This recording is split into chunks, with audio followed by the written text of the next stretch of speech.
Europe 1, il est 8h moins le quart. Alors que le procureur de Paris s'alarme de l'arrivée sur le marché de nouveaux smartphones qui compliquent la lutte contre le terrorisme, c'est justement un juge antiterroriste, David Bénichou, qui est votre invité, Thomas, pour l'interview Vérité d'Europe 1. Bonjour David Bénichou. Bonjour Thomas. En quoi ces nouveaux téléphones, alors que ce soit des iPhone 6, des Samsung Galaxy avec leur logiciel Android, en quoi ces nouveaux téléphones vous empêchent-ils de faire correctement votre travail aujourd'hui ? Alors je dirais pas qu'ils nous empêchent de faire correctement notre travail. Disons que les technologies de sécurité qu'il y a à l'intérieur de certains de ces dispositifs rend beaucoup plus difficile certains types d'enquêtes, notamment le chiffrement avec un mot de passe que même l'opérateur n'a pas. C'est-à-dire que le téléphone est tellement bien verrouillé que vous ne pouvez plus avoir accès à des informations quand vous allez en chercher, c'est ça ? Ça peut arriver, oui. Est-ce que ces téléphones deviennent du coup des alliés objectifs, des délinquants, des criminels, voire des terroristes ? Est-ce que ça vous freine, ça peut vous freiner dans vos enquêtes ? C'est évident puisque pour casser un code, il faut du temps. Et une enquête, c'est une course contre la montre. Donc plus vous perdez de temps, moins vous accédez aux informations et plus vous risquez de perdre des pistes. Qu'on comprenne bien là, on se situe en amont quand vous suivez quelqu'un ou après la commission d'un crime ? Alors en fait, il y a deux types de problématiques. Il y a la problématique en amont qui est celle du chiffrement des communications, c'est-à-dire le cryptage des communications. Aujourd'hui, Monsieur Tout-le-Monde, c'est un peu comme Monsieur Jourdain, il fait de la prose sans le savoir, il fait de la cryptographie à haut niveau sans le savoir. Quand vous utilisez des produits grand public comme WhatsApp, vous faites du chiffrement bout en bout. C'est-à-dire que personne ne détient la clé de chiffrement à part les deux interlocuteurs. Ça veut dire que c'est sécurisé et que c'est protégé. Ça veut dire que c'est très robuste. Oui. Ça veut dire que c'est très difficile à intercepter, très difficile à décrypter. Ça veut dire que les outils qui étaient, il y a quelques années, du domaine de la puissance étatique, des services militaires, etc., aujourd'hui, c'est dans le grand public. Donc la justice, elle est obligée de se frotter à des technologies vraiment avancées pour obtenir des informations. Et en même temps, la garantie de la confidentialité, c'est ce que l'on demande, nous clients. Aujourd'hui, vous dites que pour lutter contre le crime, contre le terrorisme, il faut donc attenter à la protection de nos données personnelles ? Il faut renoncer à l'intimité de nos conversations, à nos vies privées ? Alors la vraie question qui se pose, et c'est bien de la poser, c'est celle de jusqu'où doit aller la protection de la vie privée et qui doit être en charge de la protection de la vie privée. Est-ce que ce sont les industriels qui vont de leur côté, pour des raisons en réalité marketing, implémenter des techniques de sécurité parce qu'ils savent très bien qu'au fond, le client ira toujours chez celui qui lui offrira la meilleure protection. C'est évident, on vous dit mon téléphone est sûr, je prends celui-là. Mais est-ce que c'est pas d'un autre côté à la puissance publique, dans nos sociétés démocratiques, d'assurer cette protection de la vie privée ?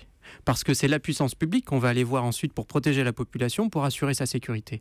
Mais elle ne peut pas à la fois assurer la sécurité de la population et ne pas garantir les libertés publiques. Ça veut dire quoi, qu'aujourd'hui Google et Apple sont trop puissants et que finalement elles font le job, ils font le job de l'État ? On a aujourd'hui l'émergence de puissances industrielles qui définissent à la fois donc, toutes ces techniques de sécurité et je dirais même l'identité. Aujourd'hui, ces compagnies travaillent sur la manière dont on établit l'identité de quelqu'un. Je ne sais pas si vous avez essayé de faire une procédure de déblocage avec un service clientèle. Ils sont en train de travailler sur des marqueurs pour identifier les gens, en fait.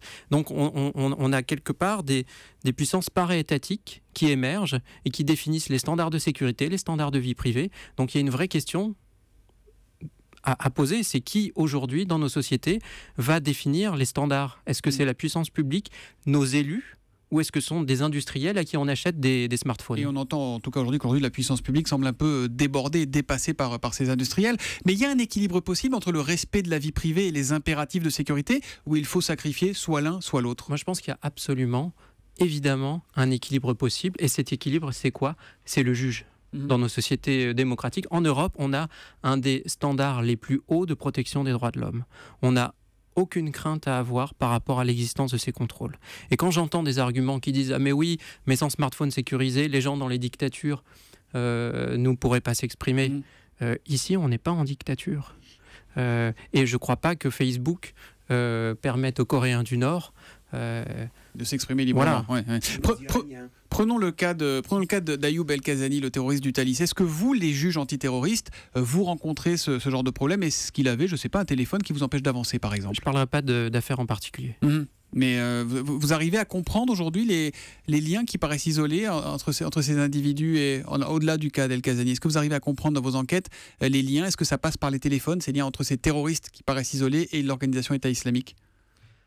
Est-ce que ces téléphones sont vraiment une arme pour eux aujourd'hui ? Il faut savoir que depuis décembre 2014, l'État islamique a publié une sorte de norme, parce qu'ils ont aussi leur petit décret, par laquelle l'État islamique interdit l'usage des smartphones et des GPS à ses membres. Donc l'État islamique lui-même se trouve confronté à certaines problématiques, c'est-à-dire qu'il s'aperçoit que les générations de djihadistes qui sont nées avec les selfies, etc., qui passent leur temps à se prendre en photo, il va falloir qu'ils renoncent à ces technologies s'ils veulent assumer leur discrétion. J'aurais votre avis, puisque vous êtes juge antiterroriste, sur le débat actuel sur les fiches S, les fiches de sécurité. Aujourd'hui, est-ce qu'elles servent vraiment à quelque chose? Est-ce qu'elles vous aident dans votre travail de juge antiterroriste, ces fiches? Alors, ça, c'est toute la question, justement, de l'équilibre entre le renseignement et le judiciaire. Le renseignement, c'est indispensable pour prendre la température, pour suivre des gens, pour avoir des alertes quelque part. Et tout ça, c'est lié aussi avec la téléphonie, puisque on travaille sur les téléphones. Une fiche S, si c'est uniquement pour que ça sonne quand vous êtes contrôlé par un douanier, par un policier, alors qu'il n'y a plus de contrôle aux frontières, ça sert effectivement presque à rien. Donc c'est un outil de renseignement, il ne faut pas se tromper sur ce qu'est cette fiche S. Bien sûr, c'est du renseignement. Et quand vous entendez donc des politiques dire qu'il faudrait tous leur mettre un bracelet électronique, ça c'est Christian Estrosi, tous les mettre en prison à titre préventif, ça c'est Xavier Bertrand, tous les expulser comme le demande Bruno Le Maire, vous répondez quoi?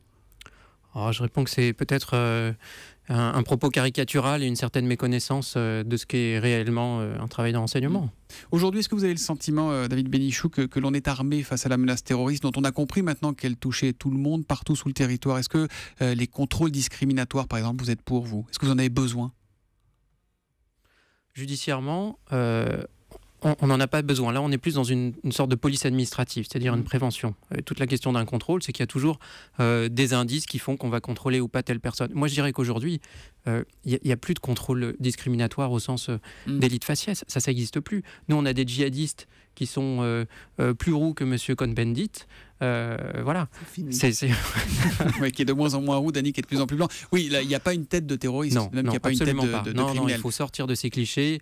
La barbe ne veut absolument quasiment plus rien dire. Oui. L'habit non plus. À la limite, il faut presque moins se méfier d'un salafiste avec une barbe en djellaba que de quelqu'un qui est aussi bien rasé que vous. Et voilà. Deux dernières questions, David Bénichou. Appeler le 3117 dans un train quand on se sent menacé, vous le feriez, vous, ou pas?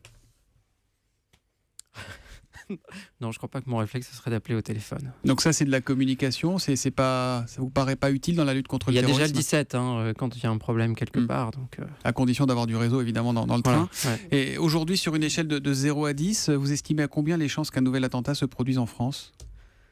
Aucune idée, je ne fais pas de la météo de la terreur. Non, mais vous connaissez les dossiers. Les politiques, justement, encore disent souvent qu'on ne sait pas quand ça arrivera, mais ça arrivera.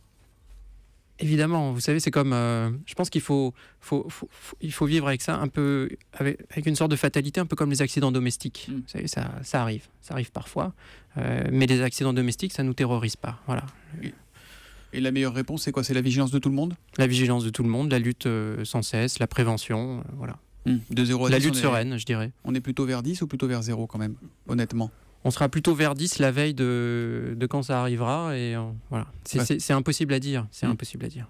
Merci David Bénichou d'être venu en direct sur Europe 1. Je rappelle que vous êtes juge au pôle antiterroriste du tribunal de grande instance de Paris. Vous êtes également le co-auteur du livre Le djihadisme, publié chez Plomb. Merci, bonne journée à vous.